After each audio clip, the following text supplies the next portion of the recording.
안녕하세요. 저는 34살 남자입니다. 제가 이렇게 사연을 보내는 이유는 제 신부가 될 여자에게 특별한 결혼 선물을 주고 싶어서입니다. 제가 이만큼 사랑한다는 걸 보여주고 싶네요.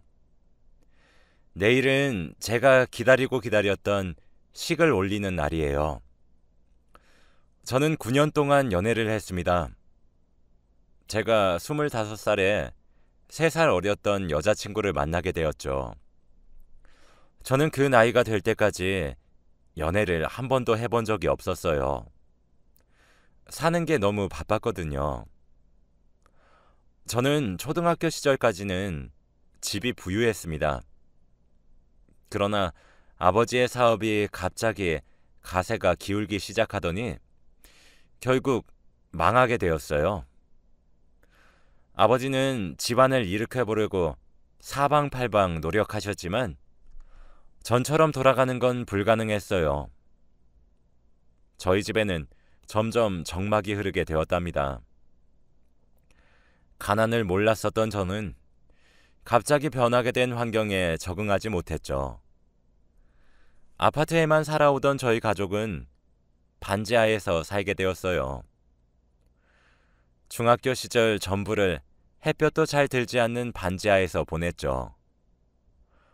제가 고등학생이 되었을 때 조금씩 저희 집에서 희망이 보였어요. 그런데 그때쯤 어머니가 쓰러지셨습니다. 병원에 입원을 하게 되었죠. 다행스레 사업이 망해서 떠안게 된 빚은 거의 다 해결이 되었기 때문에 옛날처럼은 아니더라도 평균처럼 살 수 있었어요. 그러나 어머니의 병원비를 내야 하는 냉혹한 현실에 또 빚을 지게 되었습니다. 살만하다 싶으면 무너지고 또 괜찮아질만 하면 다시 무너지게 만드는 이 현실이 너무 차갑고 냉혹하게 느껴졌죠. 제가 잠들어 있을 때 단칸방 구석에 혼자 소주를 한 잔 드시며 자책하시는 아버지를 보고 저는 죽기 살기로 공부를 해야겠다고 다짐했습니다. 저는 그 흔한 사춘기 시절에 하는 반항 한번 해보지 않았어요. 그것도 여유가 있어야 반항을 받아주니까요. 제가 엇나간다면 아버지의 희망을 꺾는 일이 될 것만 같았습니다. 아버지의 피나는 노력으로 제가 고등학교를 졸업할 무렵에 단칸방을 탈출할 수 있었어요.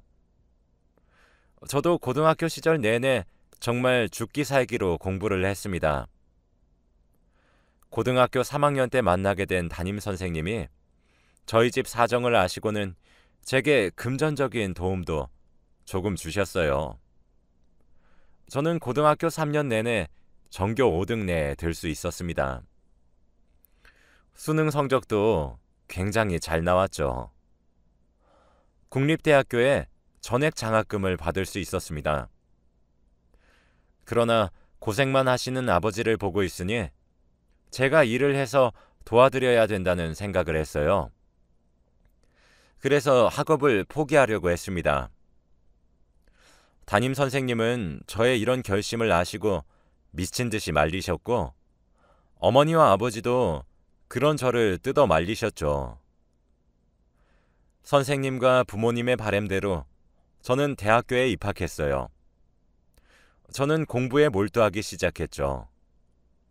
저를 공부시키기 위해 2배로 고생하시는 아버지를 알고 있었으니까 저는 틈틈이 알바도 해야 했습니다. 아버지께 손을 벌리는 일은 스스로 용납할 수 없었거든요. 군대도 빨리 가는 게 낫겠다 싶었어요. 군대를 가면 의식주도 해결이 되고 국가에서 돈도 주니까요. 그렇게 20대 초반을 다 흘려보냈습니다. 엄청나게 불행했던 시절을 보낸 것은 아니었지만 여유가 없어 그리 행복한 시절도 아니었어요. 그렇게 하루하루를 벅차게 살던 도중 운명적으로 여자친구를 만나게 되었습니다. 여자친구는 반짝반짝 빛이 나는 사람이었어요. 저는 성격이 소심하고 내성적인 사람이었는데 그와 반면 그 여자친구는 항상 주위에 사람이 넘쳐나고 밝고 쾌활해서 인기가 많은 사람이었죠. 당시 22살이었던 여자친구와 같은 수업을 들었던 적이 있었습니다. 조별 과제를 같이 하게 되었었죠. 2인 1조로 말이죠. 여자친구는 뭐든지 열심히 하는 사람이었어요. 그렇게 한 학기 내내 함께 과제를 했습니다. 당시 그 수업을 맡으신 교수님이 무척 깐깐하시기로 소문난 분이라 정말 많은 공을 들였죠. 대학교를 다니면서 그때 저는 처음으로 캠퍼스 생활이 정말 행복하다고 느꼈습니다. 아마 첫눈에 반한다는 표현이 딱 어울리는 것 같네요. 여자친구는 제 말을 항상 귀 기울여 들어주었고 호응을 정말 잘해주었습니다. 정막만 감돌던 집에서와 달리 관심을 챙겨받는 기분이라 쑥스러웠어요. 칭찬을 해주고 멋있다고 말해주는 여자친구를 보며 저는 자연스럽게 사랑에 빠졌습니다. 학기가 끝나고 조별과제 발표까지 끝마치게 되었어요. 엄청 아쉽더라고요. 저는 다시 조용하게 학교 생활을 하게 될 거고 여자친구는 계속해서 반짝반짝 빛나게 될 테니까요. 마지막 수업이 끝나고 손가락만 꼼지락거리고 있었는데 여자친구가 저녁에 잠시 시간 되냐고 물어보더라고요. 저는 생각도 하기 전에 몸이 먼저 고개를 끄덕이고 있었습니다. 두근거렸어요. 긴장한 채로 하루를 보내고 저녁에 여자친구를 만났습니다. 여자친구가 자기와 만나보지 않겠냐고 하더라고요. 난생 처음 좋아하는 사람이 생겼는데 그 사람이 제게 고백을 하다니요. 기적이라는 생각이 들었어요. 저도 모르게 그 고백을 듣고는 울어버렸네요. 고백을 한 여자친구는 당황하며 자기가 그렇게 싫은 거냐고 울지 말라고 저를 달랬습니다. 저는 아니라고 너무 좋아서 기뻐서 우는 거라고 말을 했죠. 여자친구는 정말 예쁘게 웃으며 놀랐잖아 하며 저를 안아주었어요. 그렇게 저희 연애는 시작되었습니다. 여자친구를 만나면서 정말 행복했어요. 매일매일 사랑한다고 표현해주고 내가 최고라고 말해주는데 어떻게 제가 행복하지 않을 수 있겠나요? 저도 최선을 다해 여자친구를 만났죠. 주위에서는 여자친구를 두고 수군대기도 했습니다. 여자친구가 저에 비해 너무 아깝다고 말이죠. 여자친구는 제게 그런 소리 듣게 해서 미안하다고 했습니다.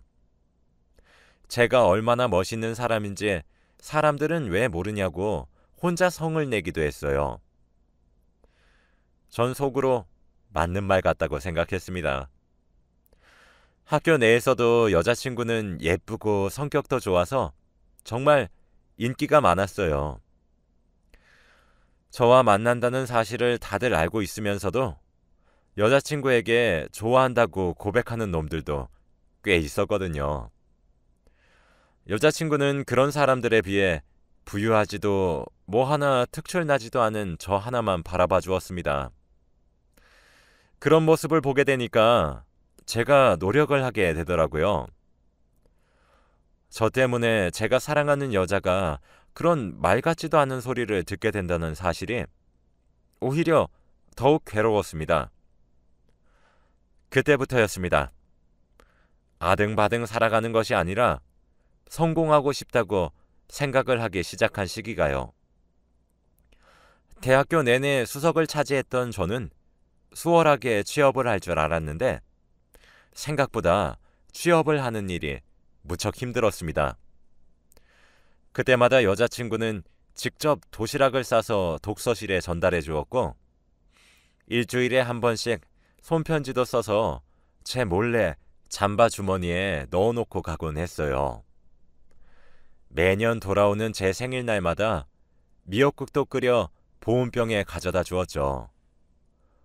9년 동안 매번 그랬는데 사실 처음에 해준 미역국은 정말 사랑의 힘으로 먹었습니다.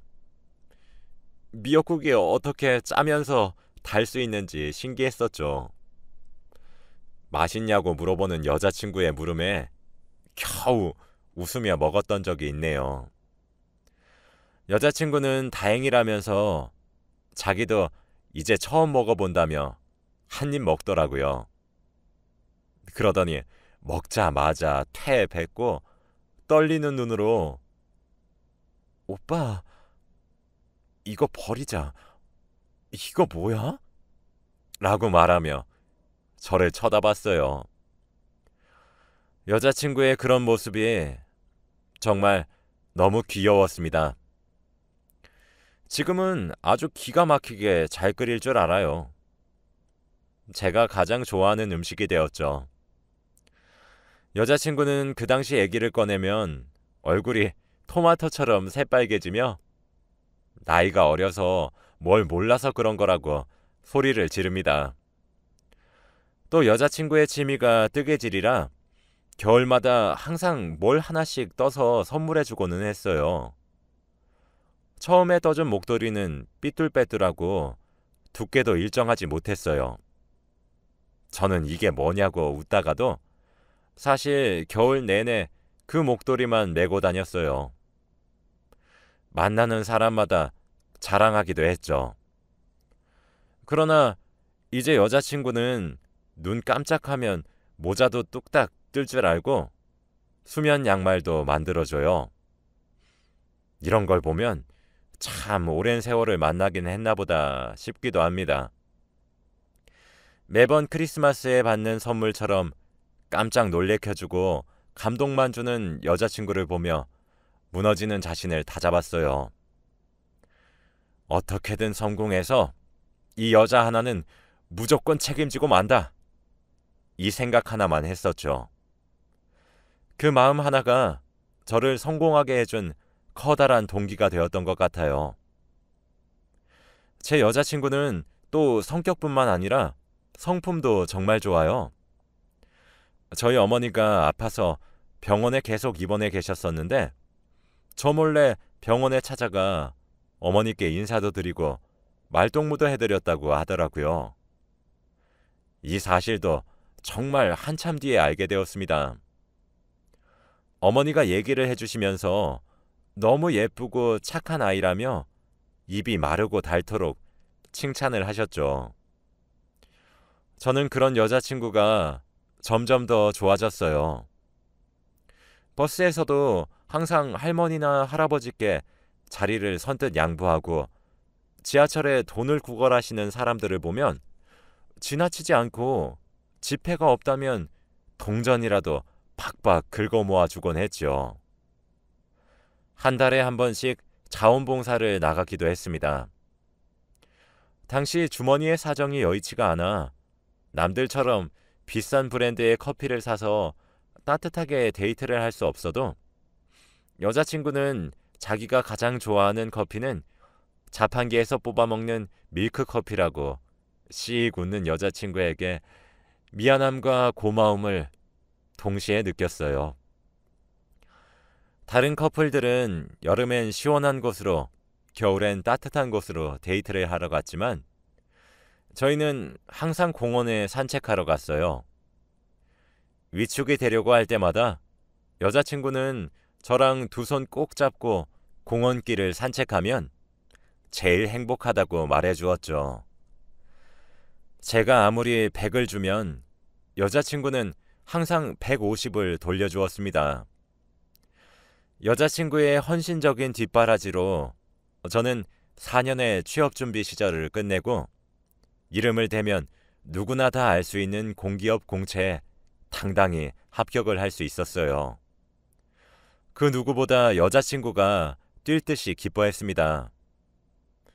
늘 돈 1,000원에도 벌벌 떨었는데 신입인데도 월급으로 한 달에 500만 원씩 받기 시작하니 심장이 놀랄 것 같더라고요. 제가 첫 월급을 받고 이제까지 여유롭지 않게 데이트를 해야만 했던 여자친구를 위해 난생 처음으로 백화점에 가서 몇백만 원짜리 명품 가방을 하나 사서 선물을 했습니다. 뛸 듯이 기뻐할 여자친구를 상상하면서요. 여자친구는 선물을 건네받고는 바로 환불을 하러 가자더라고요. 그러면서 저보고 오빠, 이런 건 너무 부담스러워.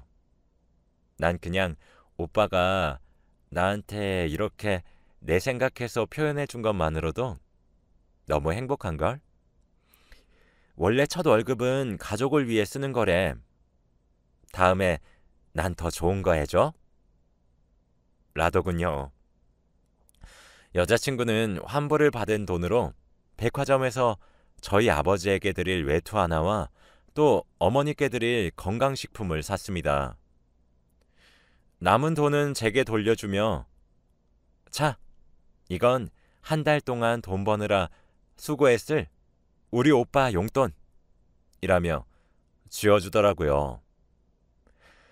저보다 어린 나이지만 항상 어른스럽게 생각하는 여자친구였습니다. 저는 그날 괜찮다는 여자친구를 다시 잡아 끌고 예쁘고 비싼 원피스를 한 벌 사줬어요. 고작 원피스 한 벌에도 한박 웃음을 짓는 여자친구가 너무 예뻤습니다. 제가 돈을 벌기 시작하면서 저희 집 사정은 점점 나아지기 시작했어요. 그때부터 아버지도 다시 안정적으로 일을 하실 수 있게 되었고 어머니도 심각한 고비 없이 병세가 나아졌고 안정을 취하면서 조심히 일상생활을 하는 조건과 매달 정기검진을 받기로 하고 퇴원도 할 수 있으셨죠. 저희 집에는 더 이상 정막만 감돌지 않게 되었답니다. 여자친구가 퇴근하다가 종종 어머니와 아버지께 들려서 수다도 떨다 가고 제철 과일도 생각나서 사온 것이라며 주고 가고 그랬거든요. 저는 사실 제 아버지가 엄청 무뚝뚝한 사람인 줄 알았는데 여자친구 한마디면 꿈뻑 죽으시더라고요.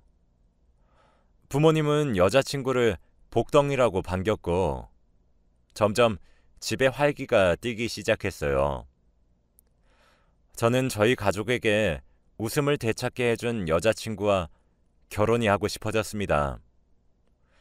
저는 여자친구와의 여행을 계획했어요. 여행지에서 프로포즈가 하고 싶었거든요. 여자친구에게는 온천 여행을 가자고 했죠. 여자친구는 너무 좋다고 신나서 계획을 짜기 시작했습니다.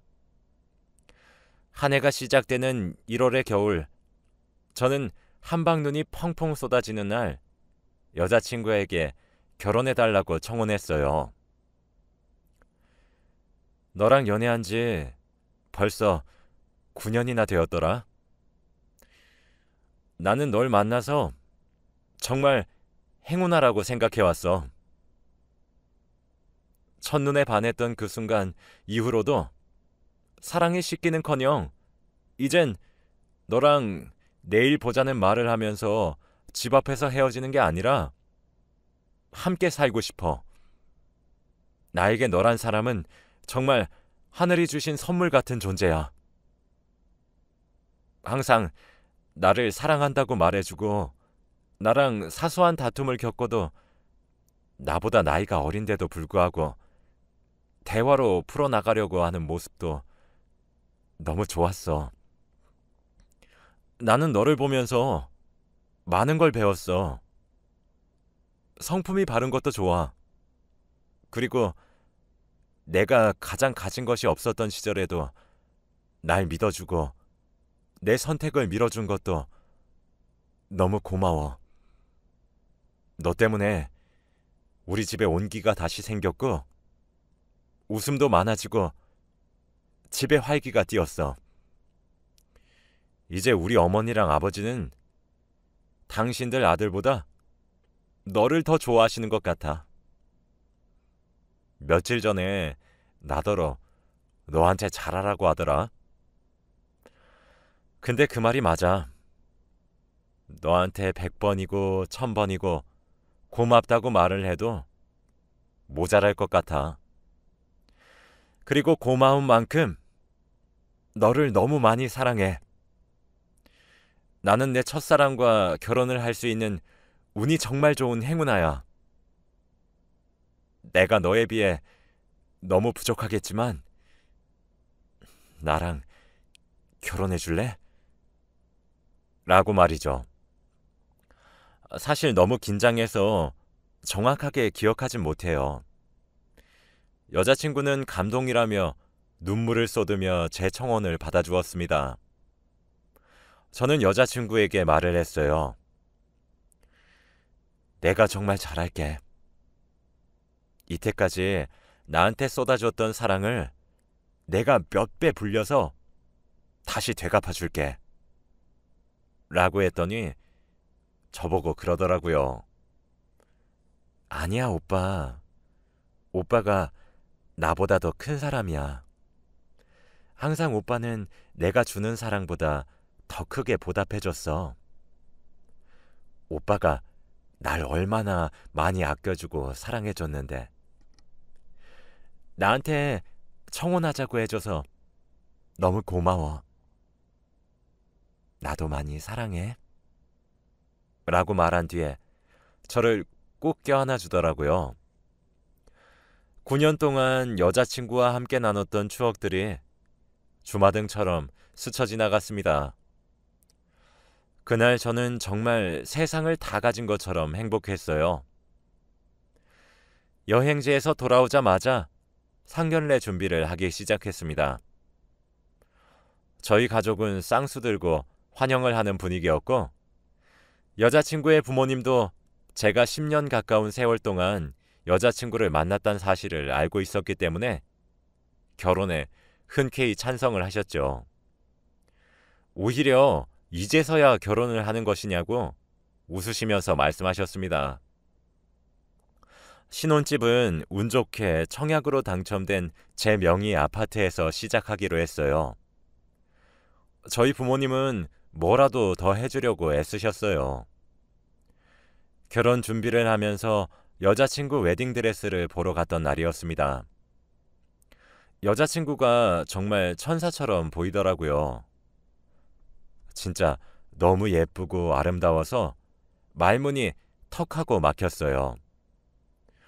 여자친구는 여전히 저에게 자꾸 밖에서 민망하게 팔불출짓 좀 그만하라고 하는데 저는 세상을 다 얻은 것 같았어요. 지금도 소리를 지르고 싶은 심정입니다. 이렇게 예쁜 여자랑 결혼한다고 말이죠. 이런 말을 들을 때마다 여자친구는 기겁을 하면서 제 어깨를 찰싹찰싹 때리는데 그것마저도 아주 예뻐 죽겠습니다. 며칠 전에는 여자친구가 제게 그러더라고요. 오빠, 나중에 시간이 많이 흐르면 오빠 눈에 씌인 콩깍지가 벗겨지면 어떡하지? 라고요. 저는 에? 내가? 아니, 그렇다고 해서 콩깍지가 벗겨지다니. 난 한 번도 콩깍지가 씌었던 적이 없는데? 라고 너스레를 떨었더니 여자친구가 에휴 하며 한숨을 푹 쉬더라고요. 그런 모습도 얼마나 사랑스러운지 몰라요. 저는 이제 내일이면 드디어 제가 사랑하는 여자친구와 결혼을 합니다. 저도 이제 유부남이 되네요. 제 부족한 글을 읽어주셔서 감사하고 내일 결혼하는 저희 부부를 위해 많이 많이 축하해 주세요. 마지막으로 제 여자친구에게 연정아, 부족한 남자친구인 나를 믿고 사랑해 주어서 너무 고마워. 한평생을 옆에서 갚아도 모자랄 것 같지만 그럼에도 불구하고 항상 좋은 남편이 되도록 노력할게. 9년 동안 우리가 그랬듯 앞으로도 잘해 나가자. 나랑 결혼해줘서 고맙고 정말 많이 많이 사랑해. 라고 전하고 싶어요. 감사합니다.